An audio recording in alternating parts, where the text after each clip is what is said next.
Welcome to Forthright. I'm Sulani Madsen, bringing you commentary on a column inspired by frustration. You'll often see articles on world or national events with an AP byline in the Spokesman Review and other mainstream media. I would contend that mainstream media is defined by its reliance on the AP for both content and style guidelines, and when the content leans a particular way, so do the headlines. It was a slanted yet technically accurate headline that prompted this column. Published Thursday, June 29, 2023 in the Spokesman Review, and also accurately headlined, "It's Perception versus Reality When It Comes to AP Styles Rules for Journalism." Words matter, emphasized the presenters at the Associated Press workshop. They're right. Their words, collected in the AP Stylebook, are responsible for shaping our perception of reality and pushing mainstream coverage of the culture wars to the left. The Associated Press is still the style setter on capitalization and punctuation, but has lost its longtime reputation for journalistic neutrality. According to the independent, all sides media bias rating, trademarked process, the AP now leans left based on blind reviews of content published over the last 6 years. That last sentence would be frowned upon by strict interpreters of the AP Stylebook. Using blind as a simple descriptive term is out. Warnings should no longer be said to fall on deaf ears, and turning a blind eye to bad behavior is potentially offensive. Writers are directed to find alternative phrasing. So perhaps this instead. The AP now leans left based on reviews of content published over the last 6 years, performed by people who were not told whose work they were reading so their biases would not cloud their judgment. Headlines signal the bias of media content, creating that gut-level reaction we now call clickbait. A responsible headline is supposed to reflect the writer's emphasis and set the tone for what follows. Left-leaning content produces left-leaning headlines. So here's a headline you didn't see in mainstream media last spring. Nebraska adopts European-style approach to abortion and gender care for minors. It accurately describes the actions of the Nebraska legislature. 12 weeks is the limit for abortion on demand in most countries in Europe.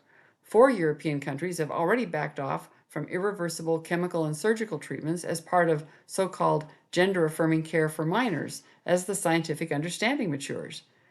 But it wouldn't reflect the tone of the Washington Post article, which did not provide readers with a larger context. The actual headline in this newspaper on May 19, 2023 was, "Nebraska passes bans on abortion after 12 weeks and gender-affirming care for minors." Accurate because the article leaned left. The piece by Washington Post writer Molly Hennessy Fisk invested equal column space to providing a competent recap of the basic facts and to generously quoting opponents of the bill, but only a superficial swipe at articulating the position of the legislative majority. It reflects the all sides rated leans left slant of the Washington Post. This leftward tilt in mainstream media limits productive public debate on tough issues of abortion and sexuality.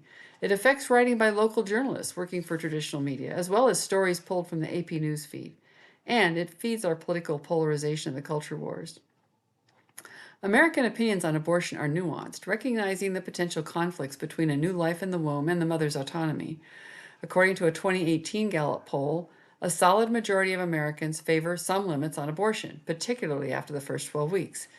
Yet the AP Stylebook presents journalists with a binary choice of terms: anti-abortion or abortion rights. Controlling the words is a barrier to having pro-life discussions focused on how society should support women with better choices instead of desperate choices. In contrast to the binary on abortion, AP stylists have embraced the infinite spectrum of gender ideology. Avoid references, and this is a quote from the AP. "Avoid references to a transgender person being born a boy or girl or phrasing like birth gender. Sex assigned at birth is the accurate terminology," end quote, says the AP Stylebook, citing "experts say" as justification. "Puberty blockers are fully reversible," says the AP Stylebook, dismissing studies to the contrary as discredited. Confusingly, the AP Stylebook also suggests avoiding the term biological sex as redundant, quote, "because sex is inherently biological." Okay. Board-certified child, adolescent, and adult psychiatrist Dr. Miriam Grossman, testifying before the House Energy and Commerce Subcommittee on Health, said, quote, "To claim that sex is assigned at birth is without any scientific basis," end quote, and misleads children into thinking male and female are arbitrary distinctions. Quote, the U.S. is increasingly an outlier in the treatment of youth with gender dysphoria, end quote, according to Dr. Grossman, based on systematic reviews of data on hormonal interventions. She cited the growing movement in Europe to ban such gender care for minors. With 40 years of experience treating patients with gender dysphoria, Dr. Grossman is convincing when she says, quote, sex is established at conception and recognized at birth, end quote. And to the Americans who identify a woman as an adult human female, defining sex based on biology is common sense, and saying a male is a woman is preposterous. The befuddling style promoted by the AP is part of the reason news consumers search out the alternative media that exasperates mainstream journalists. To quote from the AP's own workshop, as in all news writing, clarity is paramount. Unfortunately, the AP is contributing to the fog of war instead of supporting clear-eyed reporting. So if there's one lesson I'd like you to remember from this column, it's to be aware of the slant of the news source you are reading, left or right. My columns reflect my worldview, a blend of conservative and libertarian political philosophies on a Christian foundation. And I have been described since childhood as pedantic, meaning someone who loves obscure words like pedantic and can't help herself from explaining minor points of detail, particularly around language and its use, and following etymological squirrel trails when they cross my path, or as Doug the dog might say in the Pixar movie Up, squirrel. So now you know what you're getting when you subscribe. The question is, do you think about what you're getting when you read or listen to other sources? Do you check the bias ratings at All Sides Media Bias and cross-check them with other bias rating organizations to decide how to be thoughtful about what they're telling you and maybe not telling you? Are there unasked questions? Loose ends not pursued? Can you tell the worldview of the writer? And headlines, if it's an accurate headline, it will highlight the bias of the article. A headline from the July 1 Spokesman Review echoed other mainstream outlets in their coverage of recent Supreme Court cases.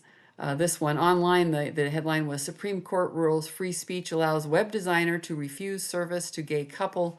And on the print edition, it was High Court limits LGBTQ plus protections. Colorado web developer doesn't have to serve gay couple, justices rule in case with Washington State ties to florist.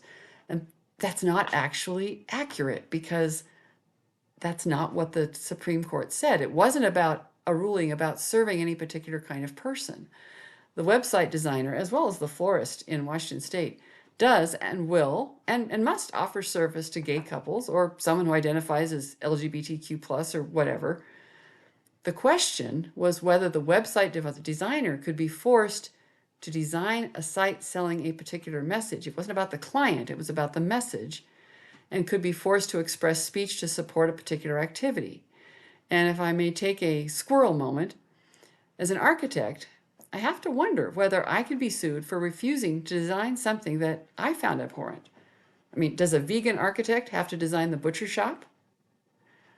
I do not support the death penalty. I could not design an execution chamber. Should I be required to just because a client asks, regardless of whether the client identifies with one of our ever-expanding categories of protected classes? Anyway, end of squirrel. My tips for being a more aware news consumer. Don't just skim headlines and first paragraphs.